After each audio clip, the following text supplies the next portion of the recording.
దీన్ని మొన్న కూడా నేను చెప్పాను. ఈ దేవాలయాలు రాష్ట్రంలో అన్ని గ్రామాల్లో ఉండాలి, దేశంలో అన్ని రాజధానుల్లో ఉండాలి, ప్రపంచంలో హిందువులు ఎక్కడుంటే అక్కడ కూడా ఉండాల్సిన అవసరం ఉంది.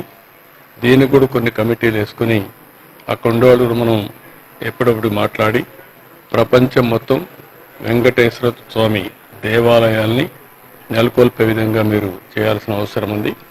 ఆ దేవాలయాలన్నీ మళ్ళీ ఈ మెయిన్ టెంపుల్కి మనం అనుసంధానం చేసుకుందాం. ఇది కానీ చేయగలిగితే ఇప్పటికే మన దగ్గర చూస్తే 2038 కోట్ల రూపాయలు ట్రస్ట్కి వచ్చింది. ఎప్పుడో నేను సంకల్పించింది, ఇది గ్రాడ్యువల్గా పెరిగింది. 837 కోట్లు ఖర్చు పెట్టాం. కూటమి వచ్చడానికి ఈ మధ్య కాలంలో కూడా వచ్చింది. ఇందులో మనం చూస్తే దగ్గర ఒక 202 కోట్లు వడ్డీ కూడా వచ్చింది, 602 కోట్లు ఖర్చు పెట్టారు. ఇంకా దగ్గర 1700 కోట్లు ఉంది. ఒక 5000 టెంపుల్స్ని గ్రామీణ ప్రాంతాల్లో పేద ప్రజలకు, మారుమూల ప్రాంతాల్లో ఉండే వ్యక్తులకి వెంకటేశ్వర స్వామిని కొలిసే భాగ్యాన్ని మనం కల్పించాల్సిన అవసరం ఉంది. అది కూడా చేయాల్సిందిగా మిమ్మల్ని కోరుతున్నా. మిగిలిన అన్ని రాజధానుల్లో నేను కూడా ఒక లెటర్స్ రాస్తాను. ఈ పవిత్రమైన రోజున ఆ సంకల్పాన్ని చేసి అన్ని రాజధానుల్లో ప్రపంచంలో హిందువులు ఉండే ప్రతి ఒక్క ప్రాంతంలో వెంకటేశ్వర స్వామి దేవాలయాలు కడదాం. అక్కడ ఉండే దాతల ముందుకు వస్తే వాళ్ళ యొక్క ఇది కూడా తీసుకుంటాం. అవసరమైతే మనం కూడా కొంత డబ్బులు ఖర్చు పెట్టి ఈ కార్యక్రమాన్ని పూర్తి చేద్దాం. ఇంకొక పక్కన ఆ రోజు మీరు అందరూ చూస్తే ప్రాణదానం కార్యక్రమాన్ని ప్రారంభించాం. ఎప్పుడైతే వెంకటేశ్వర స్వామి నాకు ప్రాణ భిక్ష పెట్టాడో ఆ రోజే ఆ కార్యక్రమానికి శ్రీకారం చుట్టాం. అది మనం చూస్తే ఈరోజు దగ్గర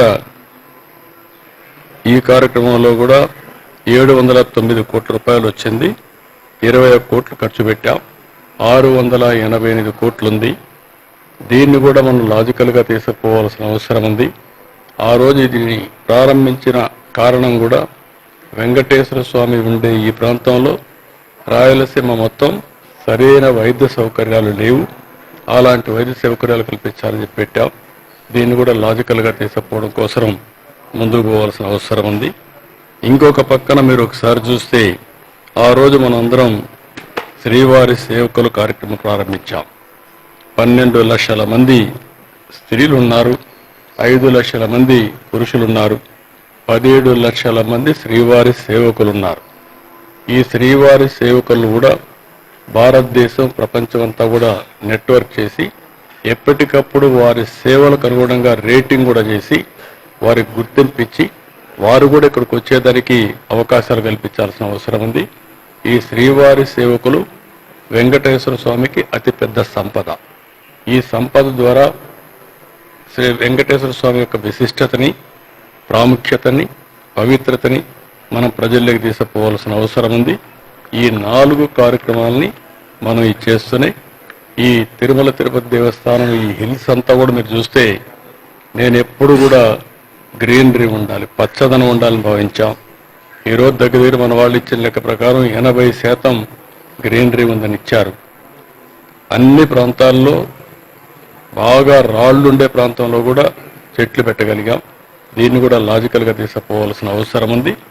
ఈ వెంకటేశ్వర స్వామి ఈ ప్రాంతాన్ని ఒక దివ్య క్షేత్రంగా, ఒక పవిత్రమైన క్షేత్రంగా సేవాభావంతో మనం ముందుకు తీసుకుపోయి ఈ పవిత్రతని శాశ్వతంగా కాపాడుతూనే భావితరాలకు అందజేసే బాధ్యత ఇక్కడుండే మేనేజ్మెంట్ కానీ, ఇక్కడుండే పూజారులు కానీ, అదే మరి ఇక్కడుండే మేనేజ్మెంట్ కానీ అందరూ కలిసి పనిచేయాల్సిందిగా మరొక్కసారి విజ్ఞప్తి చేస్తూ మరొక్కసారి వెంకటేశ్వర స్వామి తలుచుకుంటూ ఈ యొక్క బ్రహ్మోత్సవాలు బ్రహ్మాండంగా జరగాలి.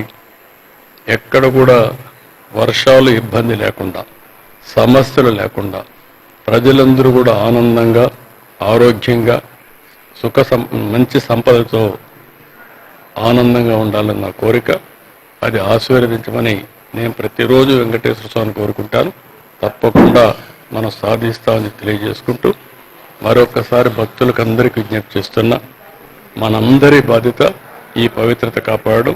దానికి ముందుకు రావాల్సిందిగా మరొకసారి అందరికీ విజ్ఞప్తి చేస్తూ అందరికీ నమస్కారాలు.